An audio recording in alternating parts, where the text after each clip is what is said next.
Electoral College reform, Russia's threat of nuclear war in Ukraine and Europe, immigration debate over asylum seekers flooding US-Mexico border, Justice Ketanji Brown Jackson making immediate impact on the US Supreme Court, Trump's legal woes mount, making political violence a possibility, and devastating hurricane damage to Florida, eclipsing other issues. All of these issues could impact US elections in November. This is the Washington Report with Ambassador Curtis Ward.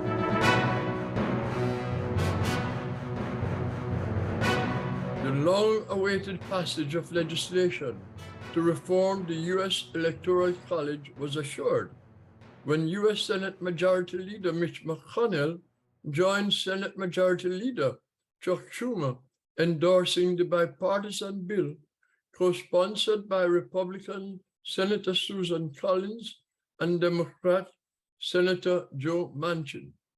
The Electoral Reform Act, ECRA, of 2022 in the US Senate modernizes the 1887 Electoral Count Act to ensure the US congressional count accurately reflects each state's vote for president and to prevent future efforts to change the electoral count. Reform of the archaic electoral count system, which most regard as anachronistic, could be the most impactful legislation in recent history.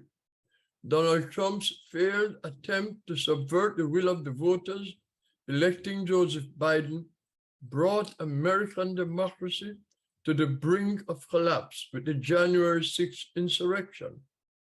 Similar legislation, co-sponsored by Liz Cheney, the discarded Republican Congresswoman, who is vice chair of the Select Committee investigating the January 6th insurrection, passed the Democratic Party-controlled House with some bipartisan support.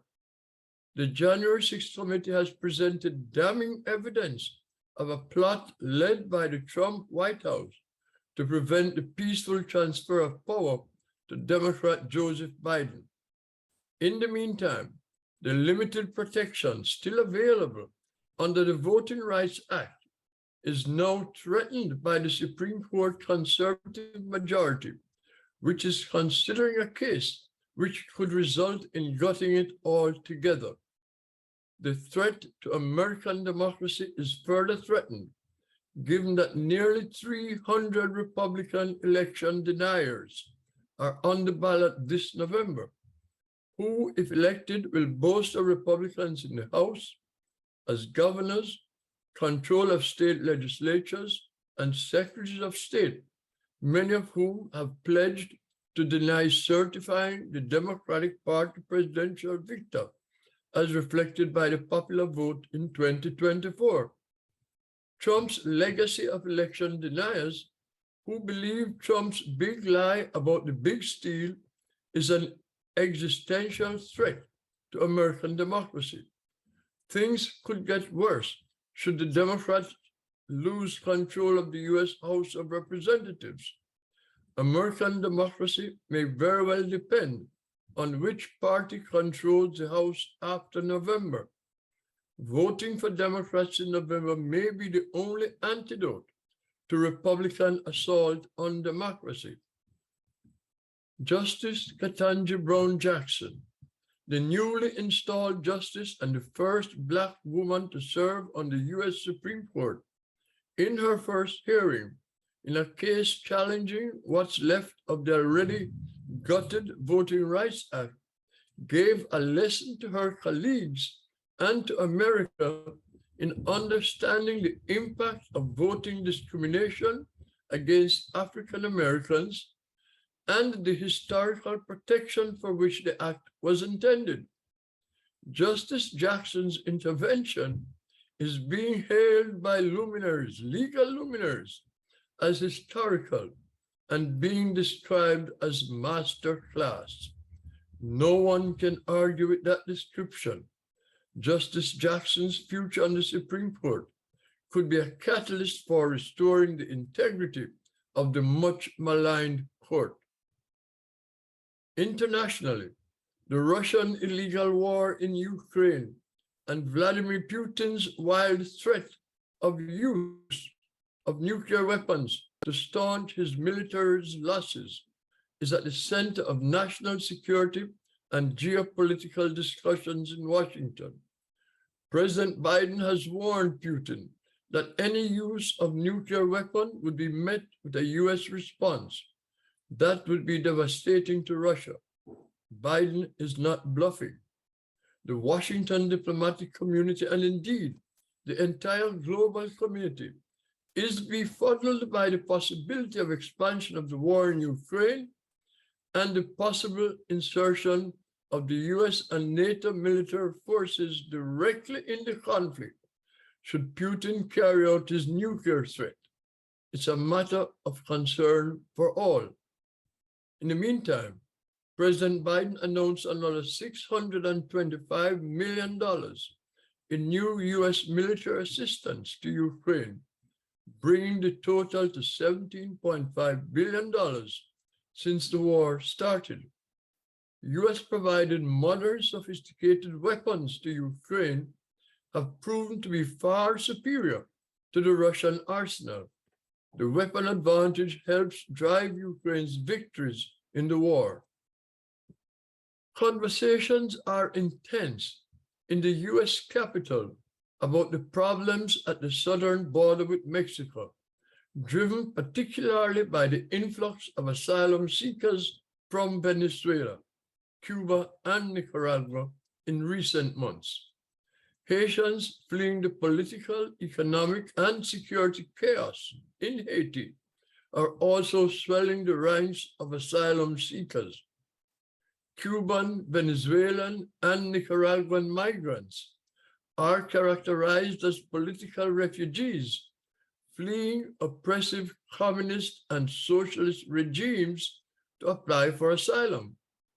They are accorded priority status as refugees seeking political freedom over those migrants fleeing economic deprivation and personal security threats in Central America and Haiti.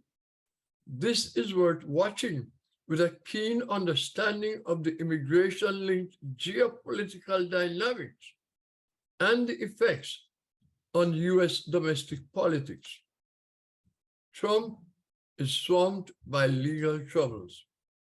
Donald Trump's civil and criminal legal jeopardy increases with each revelation in court filings by the Justice Department, the New York Attorney General, and anticipated outcome of the Georgia grand jury investigation.